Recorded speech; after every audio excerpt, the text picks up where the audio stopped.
I'm Kim Bremmer, your host today for another edition of BoviNews, keeping you up to date on the cattle industry's latest in technology, management, genetics, and more. Dairy producers have a more than full-time job managing the dairy business every day. Unfortunately, in today's society, that may not be enough. Those who oppose the way you manage your dairy are more vocal every day and have used increasingly aggressive tactics to put pressure on your way of life. That's why it's important for dairy producers to be prepared for crisis events to happen. And in the meantime, take actions to prevent those events from even occurring. On today's webinar, we have 3 exceptional panelists who will provide an update on activist activity, offer insights on how to manage crisis events, and share stories about personal experiences.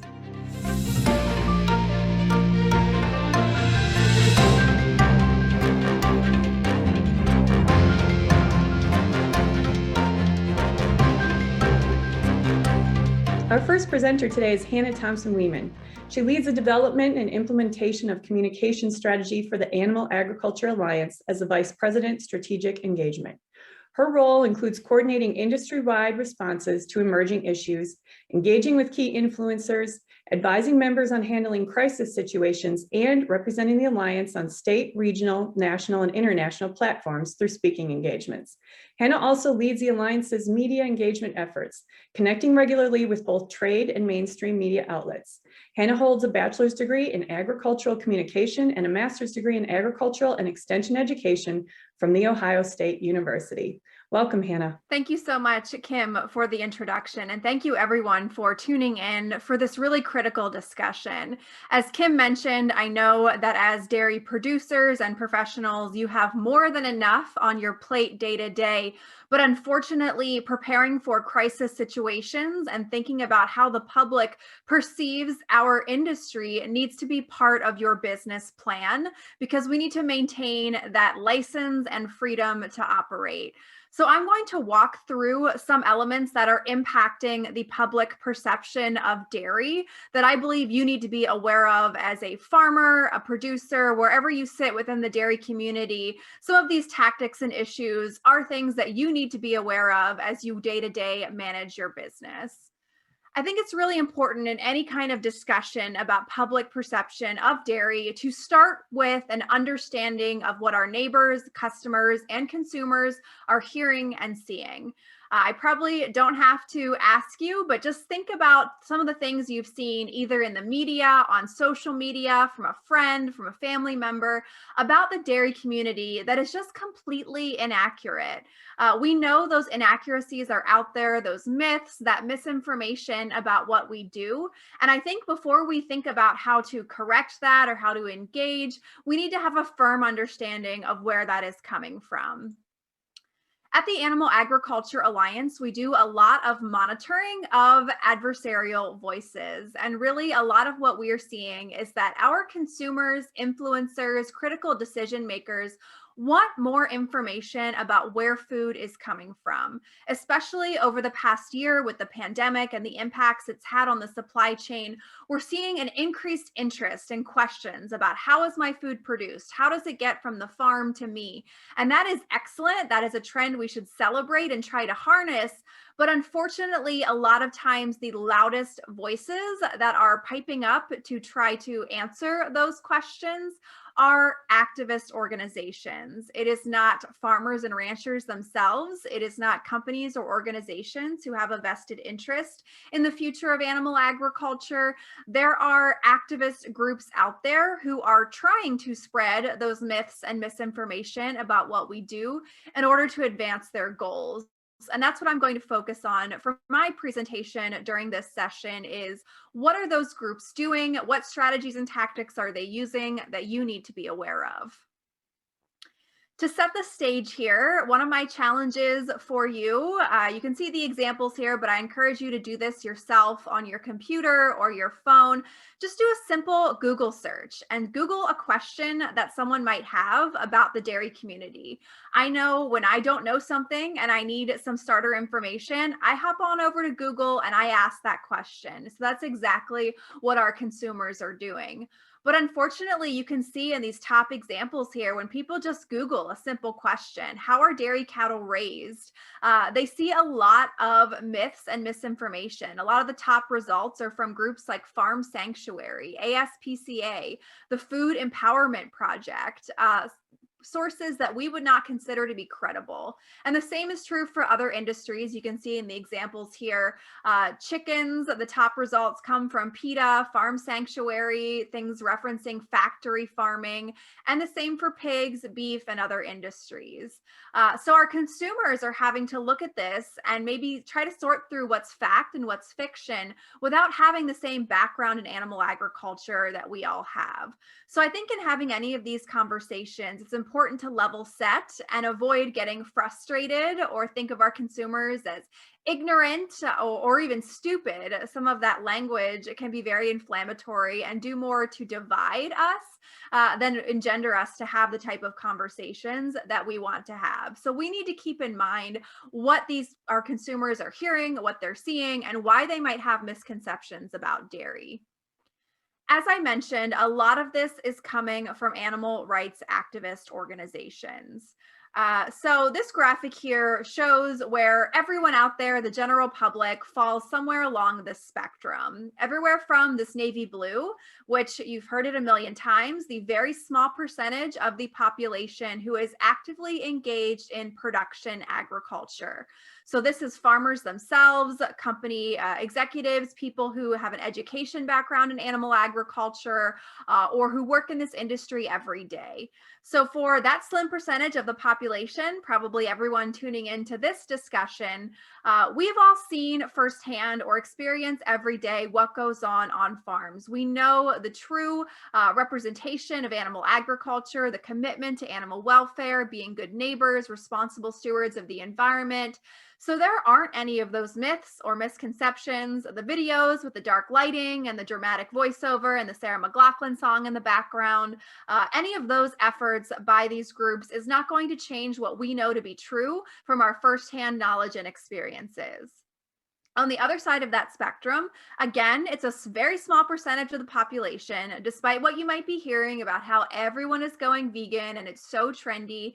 The percentage of vegetarians and vegans self-reported in the US has been stable at around 3 to 6% for years and years, and that is by activist groups' own research.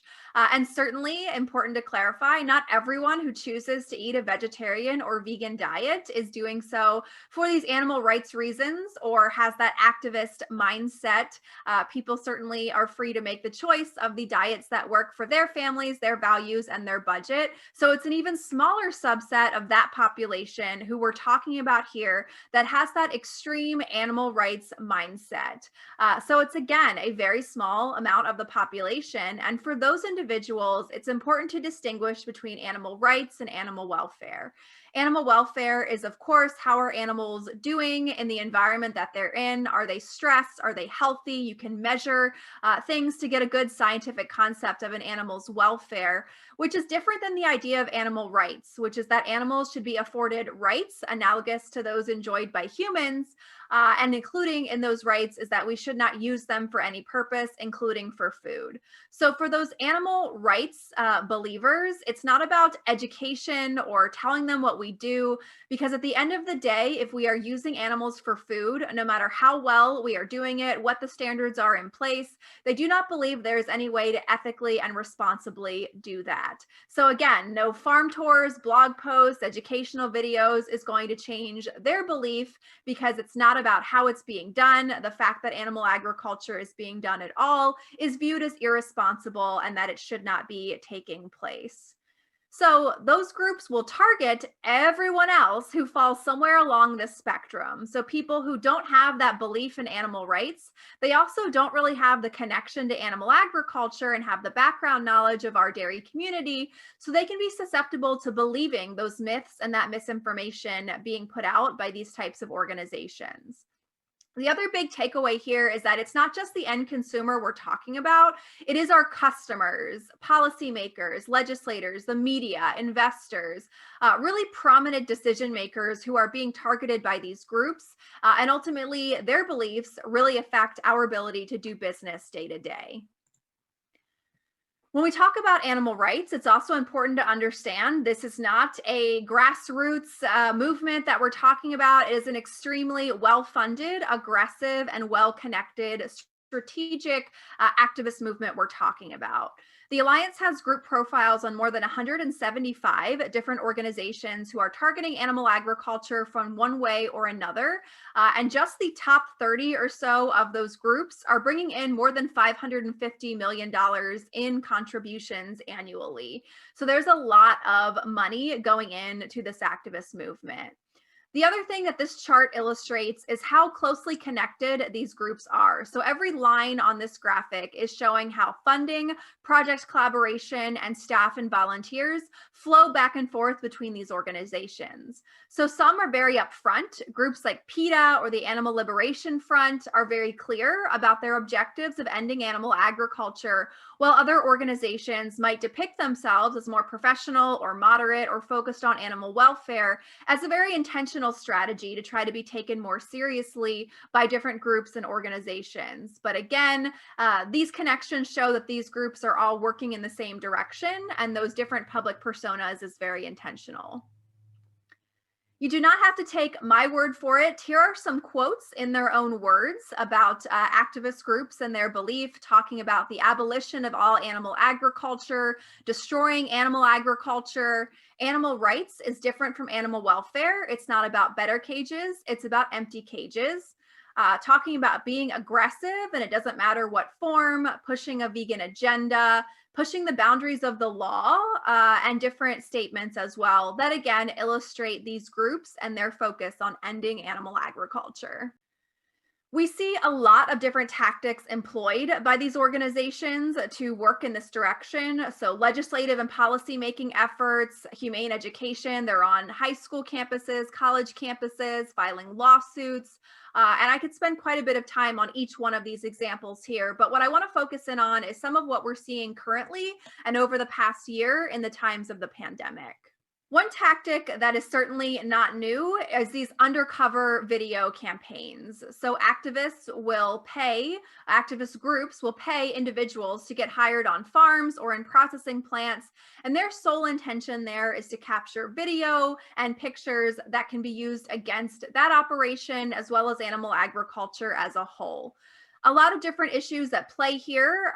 These people will typically misrepresent themselves in order to get hired. So you as a farmer could be hiring someone who doesn't have the true intentions of caring for your livestock the way you would intend for them to be cared for at heart. These individuals will either film standard, commonly accepted veterinary supported practices and try to take them out of context to make them look nefarious to people who don't know what they're watching, or they might actually be witnessing true mishandling, but they choose not to report it and sometimes even egg it on and encourage it in order to capture more video they can use for their public media campaigns. We've continued to see this tactic over and over again. One of the biggest trends and takeaways, as you can tell from these headlines, is that the true target of these campaigns is our customers. As you can see, these campaigns are naming household name restaurant and retail brands. You have to get pretty far down to see the name of the farm. So what they're doing is trying to get consumers to react because this is a brand they recognize, they might support, and they want to try to pressure those brands to take certain actions. We have other groups, though, who say, you know what, it takes too long to get hired and do those type of campaigns. So we're just going to do what we call surveillance of farms by using things like drones or parking on public property, taking pictures and video that we believe we can use to demonstrate the cruelty that goes on these farms every day. Again, they define the mere existence of animal agriculture as cruelty, but that doesn't stop them from, again, trying to capture anything they think they might be able to use in their video campaigns and other efforts to target animal agriculture. We've also this year heard reports from several locations across the country of hidden cameras being installed, again, on farms or in processing facilities and other types of operations. Activists will come onto farms either at night or by misrepresenting themselves as vendors or farm employees even to get access and install cameras and recording devices that are either reporting back to them continuously or they need to come back later on and collect those devices. Again, their intention with this is to capture footage that they think they can use in these types of documentaries and campaigns.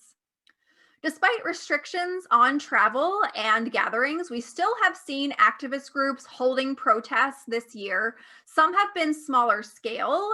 You can see some of the examples here. They will wear masks or at least attempt to follow or appear that they're following social distancing guidelines by having smaller protests.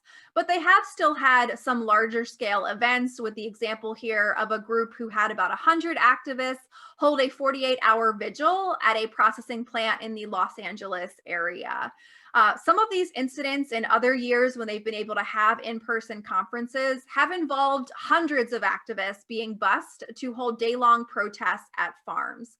That's really the worst case scenario. And I know you're probably thinking, that will never happen to me. And certainly I hope it doesn't, but that's been the reality for a handful of producers, especially in California, where they have had hundreds of activists bust for a day-long protest outside of their property. So that's unfortunately the doomsday case that we have to be thinking about.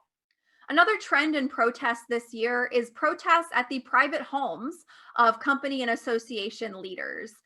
So this is a way to try to pressure these individuals, make them feel unsafe, have their families and neighbors be targeted, as another way of mounting pressure to push them to adopt whatever policies activists are pushing for.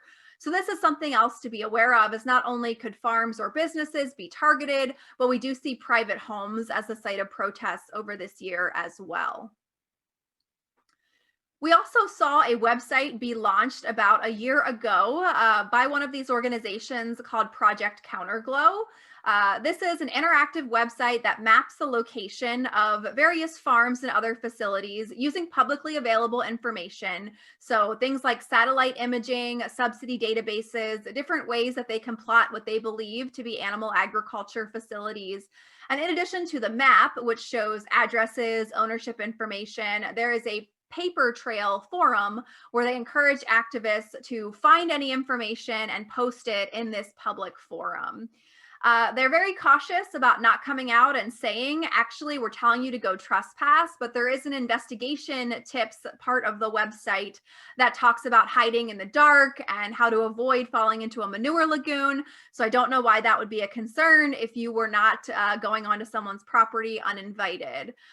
So far, we have not been able to substantiate any direct links between trespassing tied to this website, but it has been a major cause of concern and a reason to be focused on farm security at all times.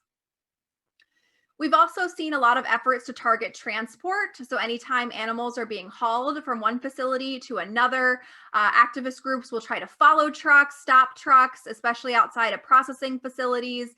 They will try to get trucks to stop so they can, quote unquote, bear witness to the animals on the truck, reach in, pet them, give them water, and those types of things. These protests got a lot of attention last summer during an unfortunate incident where a protester in Canada was actually struck and killed as she attempted to approach a truck in a very tragic accident. So that drew a lot of attention to these protests, really made that activist a martyr for the animal rights movement, and I believe we'll continue to see those protests held in her name around the country. Very topical to our discussion today, we've also seen an uptick in online attacks over the past year, especially at the very beginning of the pandemic, and especially targeting dairy producers.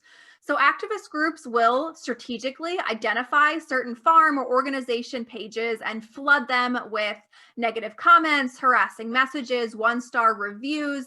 And their effort here is really to silence producers and make them feel unsafe and uneasy sharing about dairy online.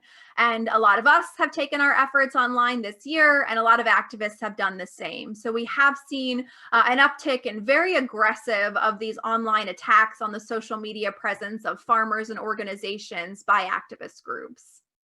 We also, over the past year, saw a new type of messaging by groups in an attempt to tie the COVID-19 pandemic to animal agriculture. So, despite the fact that this really has no backing in science or reality, really, groups have tried to say that animal agriculture caused the COVID-19 pandemic and will continue to cause future pandemics if it is not stopped.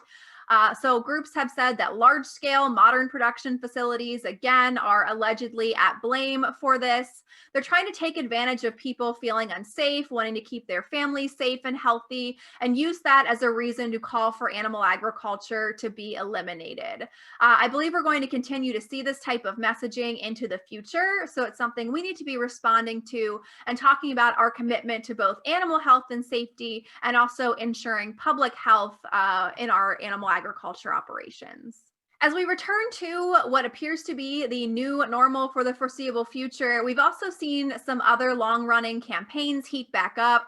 So I referenced this a little bit earlier, but pressuring restaurant, retail, and food service brands to adopt certain policies, efforts legislatively to get policies passed by ballot initiative or other legislative processes, targeting faith-based institutions. So a couple activist groups actually have faith outreach divisions and are trying to pressure the faith-based community to adopt certain policies that are in line with their views.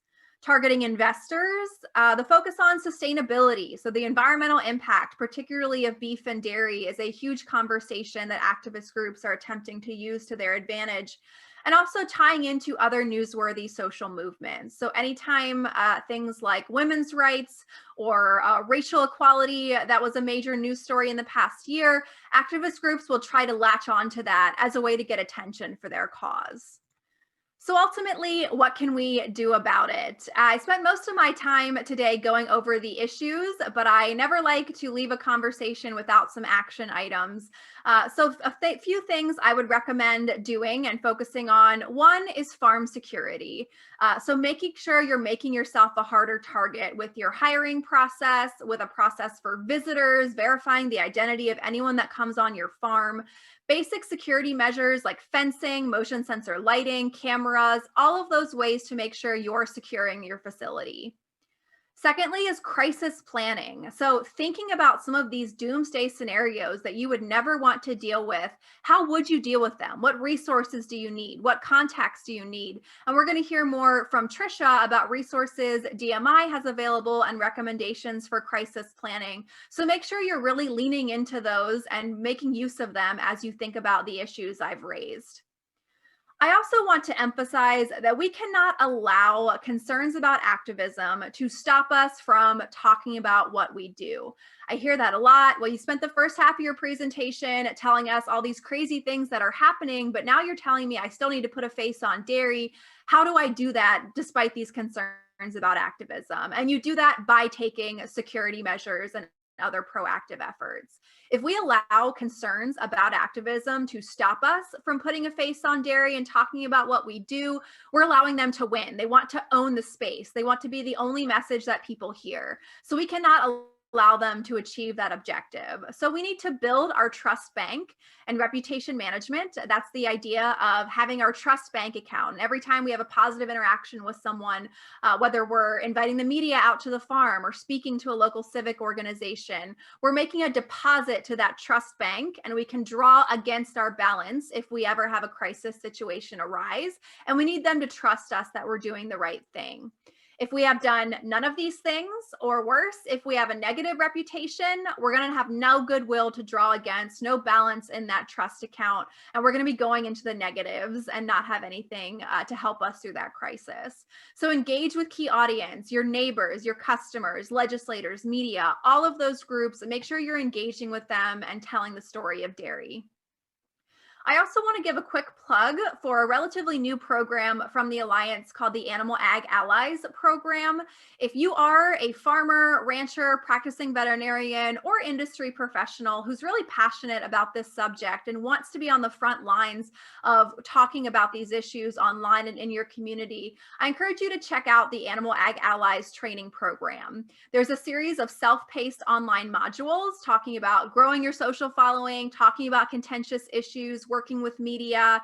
And once you've completed the training program, you get to join a private networking group to interact with your peers from all across animal agriculture and run issues by one another, get support as you're dealing with things, and ultimately have resources as you work in this area. We're accepting interest forms in Animal Ag Allies continuously, so you can visit the Alliance website, animalagalliance.org, at any time to find more information about that program as well as our various initiatives. I'm looking forward to the rest of today's conversation. I've got my contact information on the screen here. Don't hesitate to reach out if you do have questions on any of the subjects I've covered. Ultimately, I want to leave you with the message that the Alliance has your back. We know these are tough issues. We know these are not fun things, and I hope that you never have to navigate any of them. But if you do, the Animal Ag Alliance is here to support you and help you navigate through them. Thank you. Thank you, Hannah. Our next presenter is Trisha Sheehan. Tricia is a Vice President of Strategic Communications and Farmer Relations with Dairy Management Incorporated. Tricia focuses on issues and crisis management, helping farmers when industry issues arise and preparing and training them for a crisis. Tricia represents DMI on the Foot and Mouth Disease Cross-Species Communications Team, the Dairy Communications Management Team, and the Chicago Board of the National Agri-Marketing Association. Before joining DMI, Tricia managed issues and crisis communications and corporate affairs for agricultural clients at G&S Business Communications for nearly 20 years. Tricia graduated from the University of Minnesota with a degree in scientific and technical communications. She grew up on a dairy farm in southern Minnesota, and her in-laws still dairy today. Welcome, Tricia. Thank you, Kim. I'm excited to be here and to build upon what Hannah started us off here with today's webinar. And I don't want to repeat a lot of what Hannah said, but there are a few pieces that I just want to emphasize as far as dairy specific. And I know Hannah talked about all of the different groups that her group is watching and following. But I think the key piece to remember there is she mentioned that there's 175 different activist groups that they're tracking. 47 of those were formed in the last 5 years. So as the dairy industry looks at activism and attacks against dairy, we know that this is something it's an ongoing battle for us. It's not something that's probably going to disappear. The players may change, but a lot of the tactics continue to evolve from year to year as they learn a little bit more and as we get better at defending ourselves and being proactive against these attacks as well. The one thing that Hannah mentioned that we know we've seen a lot more of with these activist attacks is just kind of that escalating activity. We know that they're getting on farms in different ways and they're using the pieces of information that they gather when they're on those farms, whether they're working on the farms or just stopping in for a quick visit, they're using that information against us. They're also doing a very good job at targeting those consumer brands and trying to tie this to something that those consumers know and can respond and react to. And then, like she mentioned, there's just that increased social media attacks. One of the things that we're trying to do more of from the dairy industry specifically is trying to be more assertive with our stance here. We want to make sure that our customers are aware of what's happening. We're sharing what's happening with media so that farmers and others can see kind of this full scope of how these attacks are happening and how we're responding and reacting to them. So just a real quick quiz I want to ask you to think about. If thinking of the Undercover videos that you may have heard or seen over the past couple of years, how many do you think were specifically against dairy farmers just in the last 2 years? It might be more than you think. It might be a smaller number than you think, but there have been actually 11 Undercover videos against dairy specifically in just 2019 and 2020.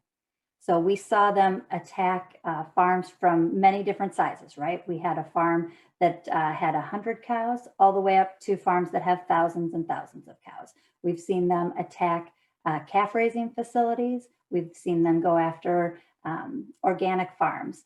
And so every farm out there has the potential or the possibility to be attacked. So that's why we want you to know that, you know, it can happen to anybody, but there are a lot of resources and a lot of help out there to help you navigate and work through these issues if they do come up. So in addition to the videos that come out, they're also, as Hannah mentioned, doing more online.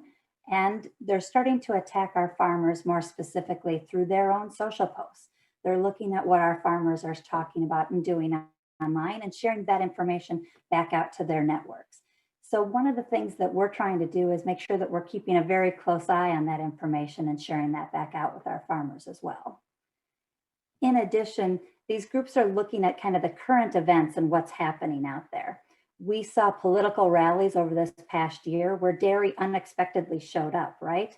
We had a couple protests or a couple rallies where activists walked on stage and dumped milk over themselves or held up signs that said, "Let dairy die." It's not where you would expect to see people attacking dairy, but they were what was happening and what was current at the time, and they were trying to keep themselves current and in the front lines of what people were seeing. We saw Joaquin Phoenix go on during his awards acceptance speech a year ago, where he was able to talk about animal care and get a nice plug for that during a big award ceremony speech. And we know that there's groups that are looking towards the Olympics. If they happen later this year, we expect them to have a push there. So they're looking to those opportunities where things are happening in the news, they have people's attention, where they can tie in their message and how they want people to think about dairy and the agricultural industry. So when we look at all of these different pieces of things that have happened against agriculture and against dairy specifically, so what have we learned as we think back to these different activist actions that we've seen over the years?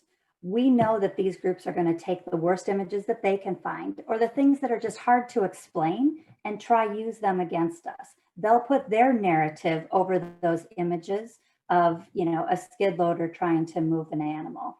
They'll use veterinarian procedures that, again, don't look pretty and talk about what's happening. Even though they have no idea themselves what's going on, they'll try to tell the story of what that is. That's a common theme that they try to do with those. They take the good images. They sometimes do get some images that we don't want them to have, where animals maybe aren't treated in the best way. They combine all of that together, and it makes it really hard to defend those videos in general. And then they are moving on to this connecting to the known brands. In these different video examples that happened over the past 2 years, we know that they tried to connect themselves to Nestle, to Fairlife, to Bell Brands. They called on retailers to boycott some of those brands like Target, Kroger, Publix, and Jewel. So they're really trying to get to those brands that consumers see and consumers can take action upon, rather than just talking about the farm, because they're trying to find that connection and that piece there.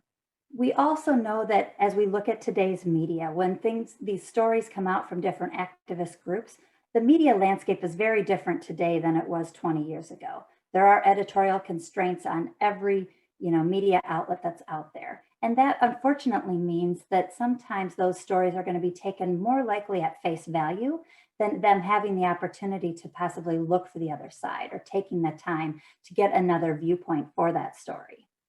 And of course, with social media, anyone can be a publisher, right? Anybody can put out a story and talk and say that they've investigated something or they reported on something.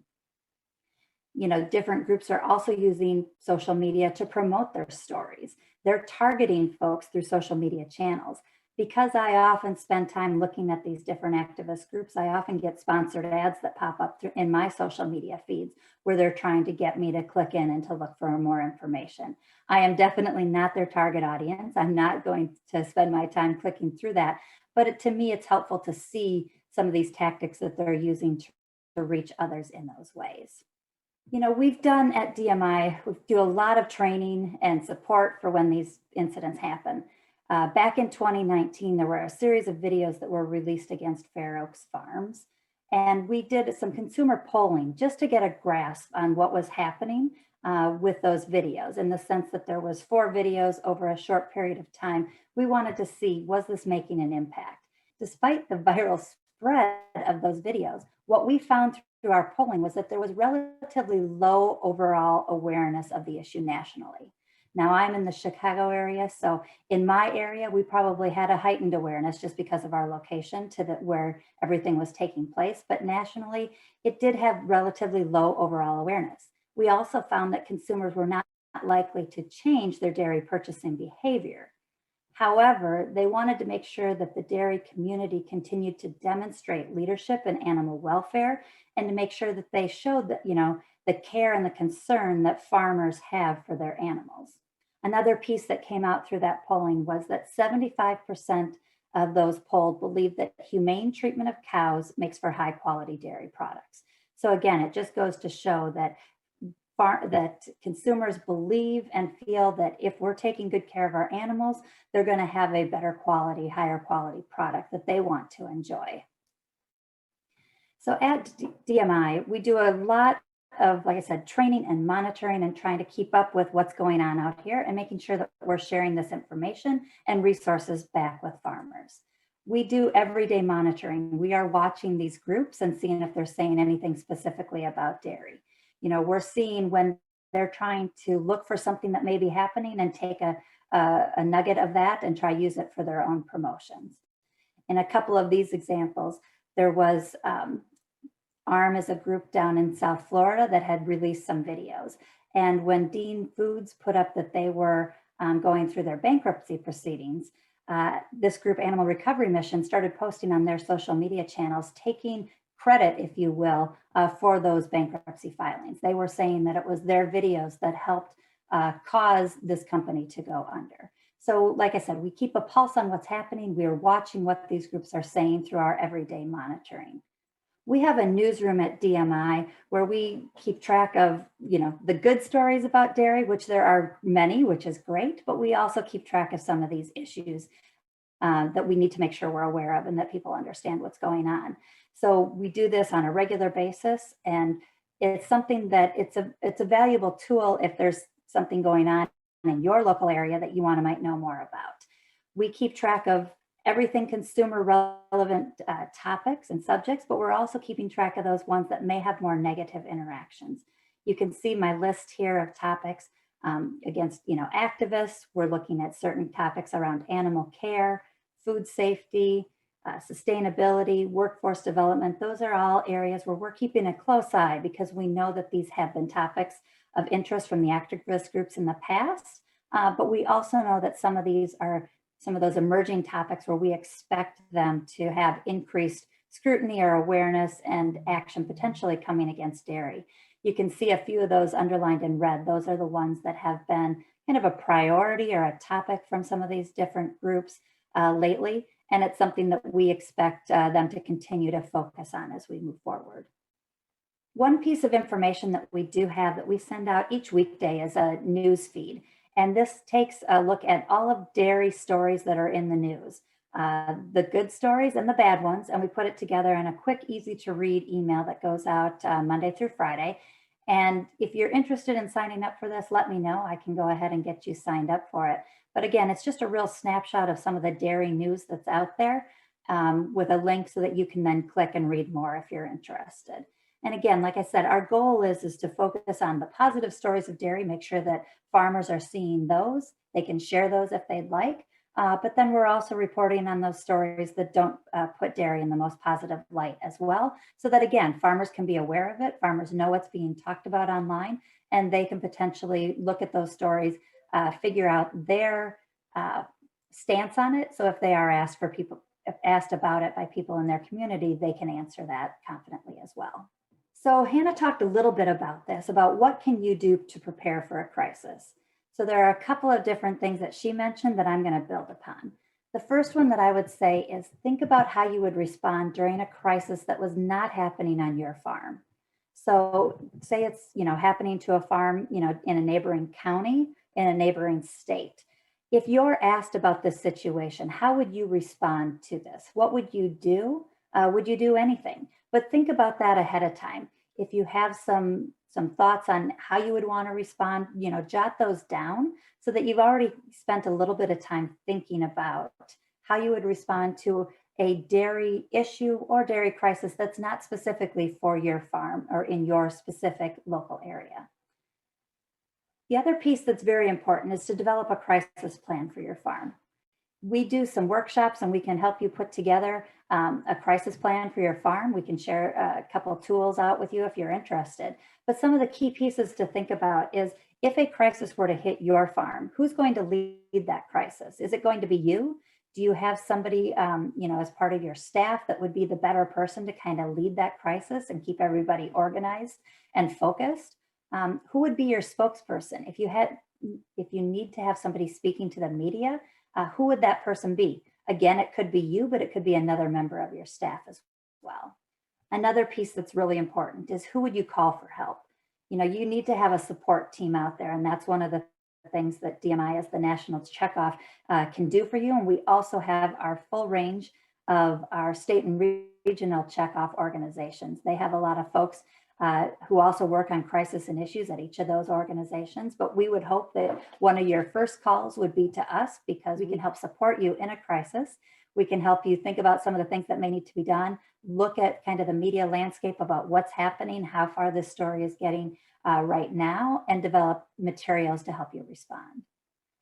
And then the other part that I would say is, as you think about what happens on your farm, what would you do if you see someone just walking on your farm, wandering around, stopping on the side of the road and taking photos of your farm? Thinking about that in advance of how you would handle that, how you would want your employees to handle that type of a situation. Unfortunately, in a lot of cases, we've heard that farm workers maybe saw somebody on a farm that didn't seem right, or they didn't really know if they should be there, but they also didn't take the time to raise the question and ask if they should be there, to approach those folks and ask them what they were doing, see if they could help them, whatever it might be. So thinking about how you would want your employees to react in those situations would be helpful to do in advance as well. I mentioned that we've got a large state and regional checkoff organization where local folks can jump in and help you out in times of a crisis. So, take a look at our, state and regional checkoff organizations here. I've got a slide that shows a map. You can see which checkoff group you would be affiliated with. They each have crisis and issues focused people on their staffs. So if you're looking to get more information, reach out to them, reach out to me. I'm happy to put you in touch with them, but just want you to know that you're not in this alone, that we've got a large amount of resources through both people as well as tools and materials to help you as you prepare for a crisis, but then if our crisis were to happen on your farm as well. If you do end up in a crisis situation, what I would hope you would do is, number one, call in your support team, right? Hannah mentioned it, I've mentioned it before, but don't be afraid to call and ask those people for support and help, because that's what we're here for and that's what we want to do. If you hear stories online about what activists are doing or rumors about what's going on out there, please don't share those online. Don't give those activist groups any more fodder for what they're doing. Don't click on the links. If there's something out there and you feel like you need to know more information, reach out to me. I can help you find that story without us all clicking on those links to give those activist pages more profiles or more views to then shoot them up and be seen more often. Also, we would encourage you not to speak for the farm or the group that's going through a crisis. Instead, speak about what you know best. The care that you provide for the animals on your farm, what you may be doing on your farm or operation that day. Speak to that versus giving more time to that activist story and speaking for a farm that you may not know exactly what's happening there.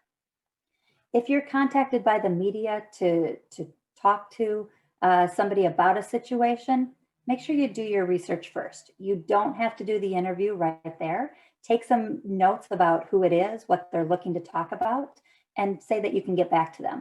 In the meantime, then you can reach out to your local checkoff organization. You can reach out to DMI, and we can do a little research for you.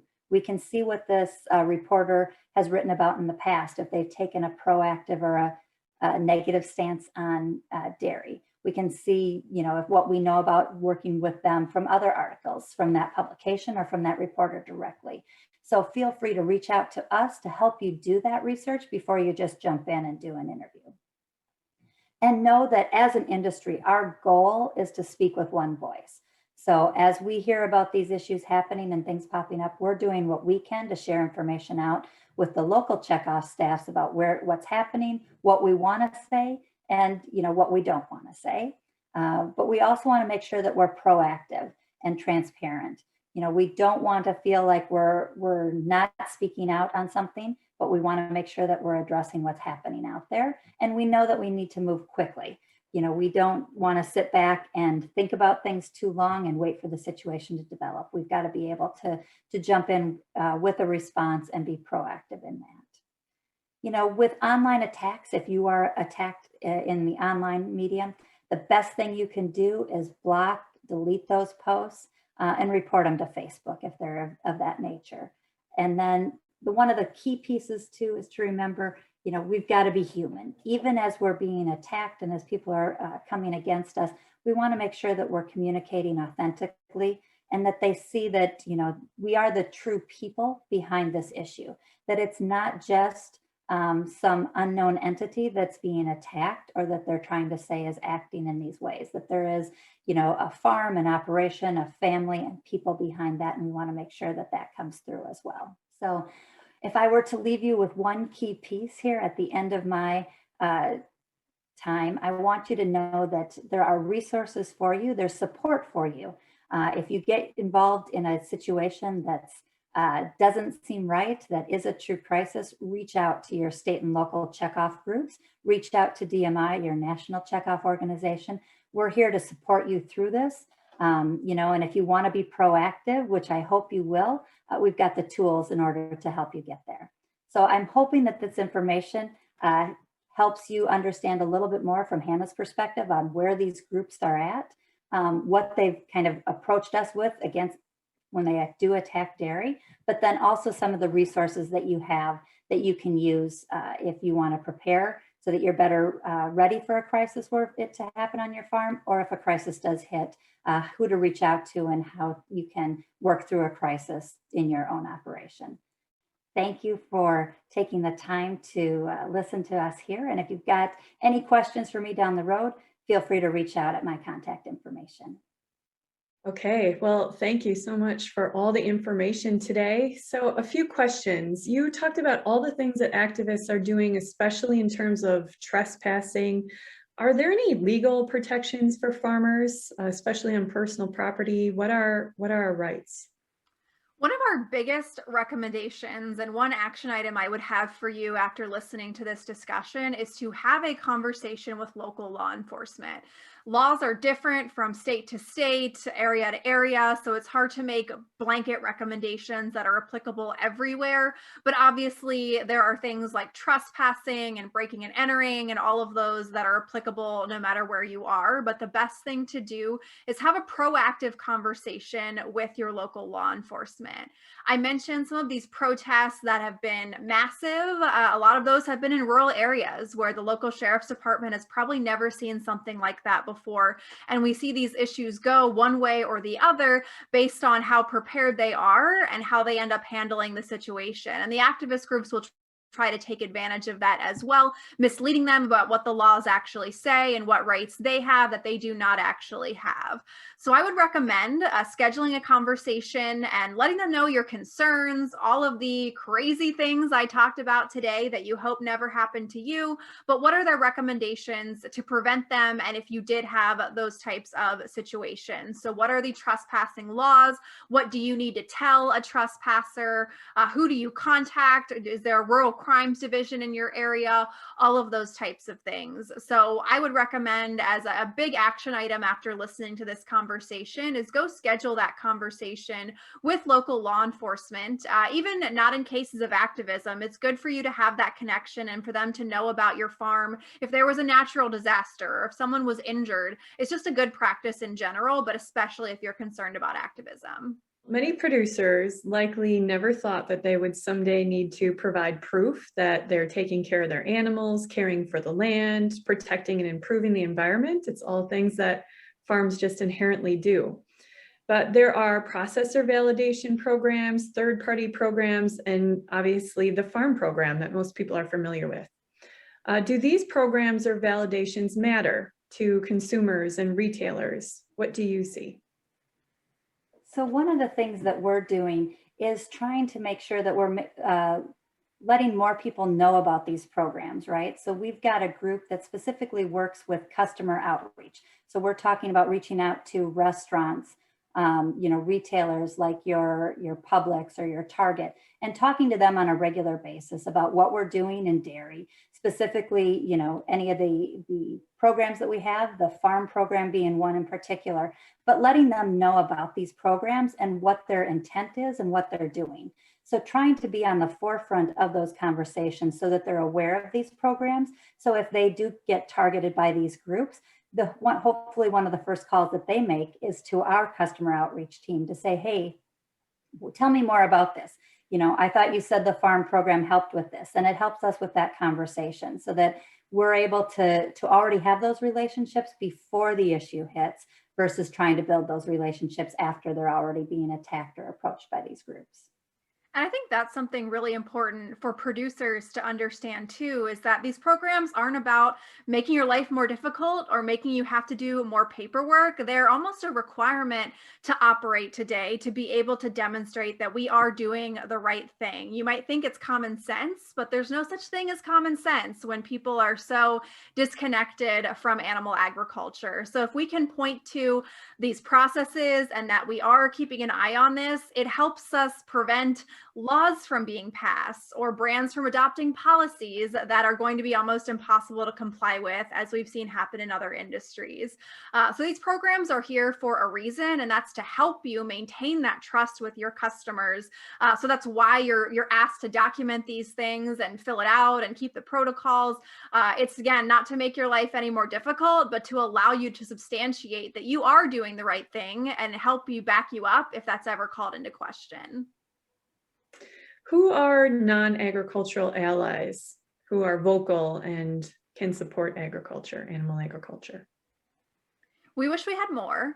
One of our targets at the Alliance is, exactly those kind of non-agricultural voices, groups and organizations that are somehow connected to food or agriculture. So they have a vested interest in these topics, but, aren't adversarial or have a certain perspective already on the industry. And that's who we would recommend targeting with some of your outreach as well. We don't just want to be standing around the barnyard telling each other how great we are, but we also don't need to waste our time, as Tricia said, trying to change the minds of people who've already made a decision about animal agriculture, and there's really not room for influence.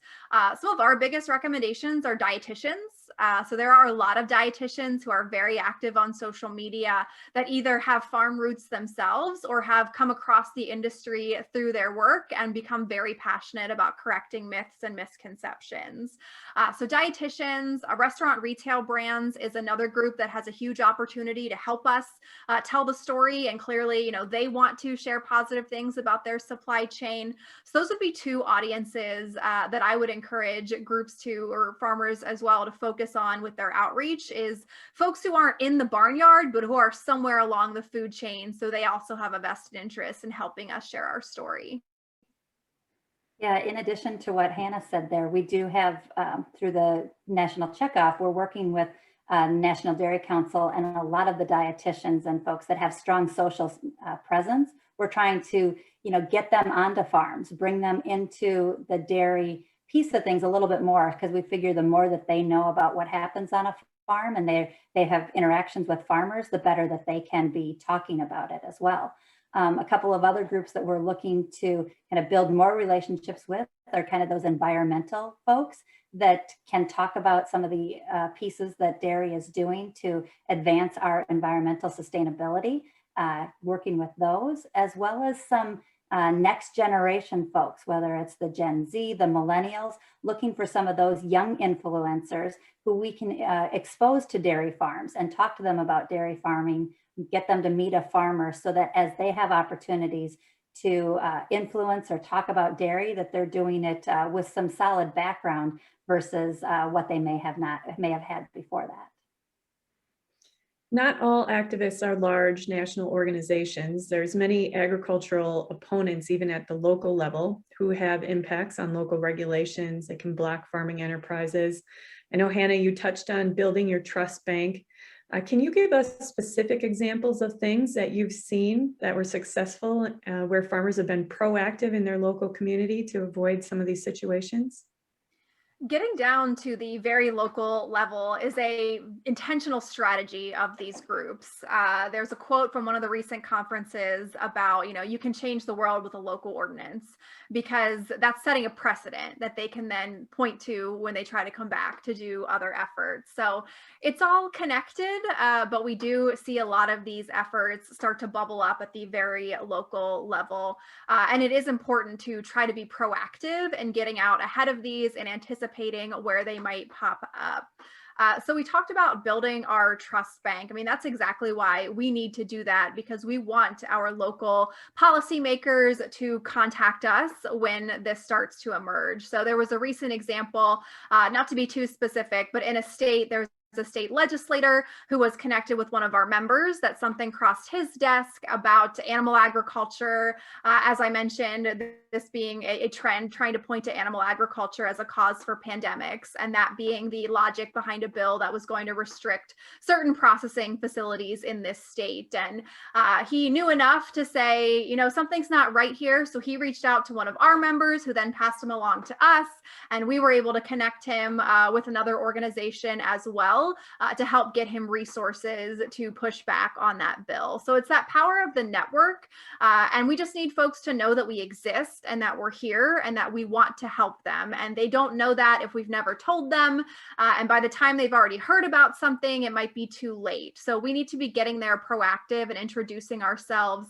And just having that voice of the farmer represented carries so much weight. So making yourself known in your local community to those decision makers before the issue emerges. And if you find out about it first and can go to them with the information, all the better, so that they're prepared when it does come across their desk. Yeah, in addition to that, what we've seen too is just with farmers being more active in their communities. We have a lot of dairy farmers that were doing tours of their farms. They've maybe now turned them into virtual tours. They offer them for school groups or others within the community. And I think sometimes we don't think about all of the extensions that can come from that. But if you've got a family viewing a virtual tour of your farm, and you've got the child, but also the parents sitting there watching it, they're gaining and learning information as well. And so if something comes up in that local community, whether it be, against dairy in general or about a specific farm, they could then have more information at their hand to think about, like, what, I heard that farmer talk. I heard him, I believed what he was saying. I want to know more, from him as a source or her as a source, versus believing what this other group might be trying to tell me. And young people are vulnerable to misinformation about agriculture, which is important because perceptions about food are formed at an early age. What is the dairy industry doing, and what can producers do to influence young people in a positive way? So that next generation group of consumers is one group that we're really focused on, because we know, like you said, they learn early, they hear things, and oftentimes, maybe what they're hearing isn't 100% the reality. So we're doing a lot to try and reach out in different ways to try reach this younger group. We had a program that we put together, we just kicked off last fall, where we were actually working with some Minecraft influencers. So we were taking these Minecraft influencers, we did virtual tours with them on dairy farms so that they would know what a dairy farm was like. They got to interact with farmers, but then they built dairy farm pieces into their games. So I never knew the people that watched all these influencers talk about gaming, talk about what they do online versus the kids just playing the games. My kids watch these games or play these games, but I didn't realize how much time kids actually spend watching these influencers. So trying to reach out to those unexpected groups and getting them, like I said, a little bit more knowledgeable about dairy. The way that they incorporated cows and milking into their games was very different, very unexpected. And so we're really focusing on looking at some of those different ways to reach out to these younger consumers. We know that they're going to be not like I was back in the day. I was probably a very different target when I was their age, when they wanted to talk about dairy. But so we're realizing that we need to be out there in different ways, unexpected ways, and to show the fun that they can have from enjoying dairy, and that dairy is a good product that they can look to and enjoy in their diet.